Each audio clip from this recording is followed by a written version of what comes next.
L-iskema ta' beħ ta' ċittadinanza Maltija se tkun qed tinbidel għal darb'oħra, bidliet li skont l-avukat Adrian Delija xorta se jrenduha fi skema li bażikament bih iċ-ċittadinanza Maltija u dan anke jekk din l-iskema mhix illegali.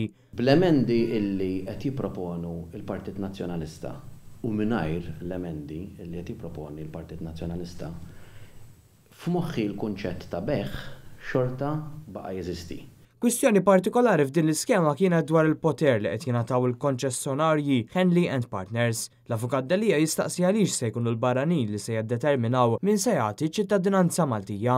Għalfejn il-Gvern għażel illi jinża u jitlef mill-poter tiegħu deċisiv illi jiddetermina hu l-applikazzjonijiet imbagħad illi jkun il-Gvern tramite l-Identity Malta illi qegħdem teżisti għamilha.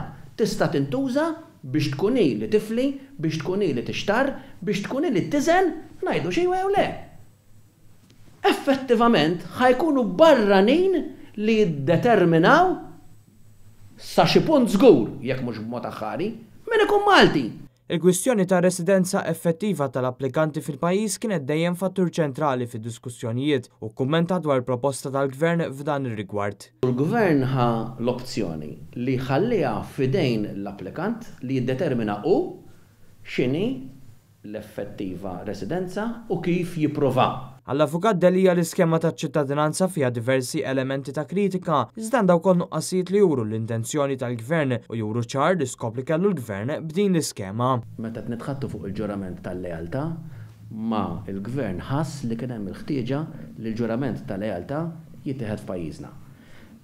Ħaġa żgħira b'mod ta' emenda, kelma waħda, però għalija tiġbor fiha il-sentiment jew il-mod kif il-Gvern tratta din l-iskema kollha bħala prodott, bħala xi ħaġa finanzjarja u mhux bħala emendi serji f'dik li hija l-iktar ħaġa żgħira lilna u ċoħe ċittadinanza u l-lealtà lejn pajjiżna.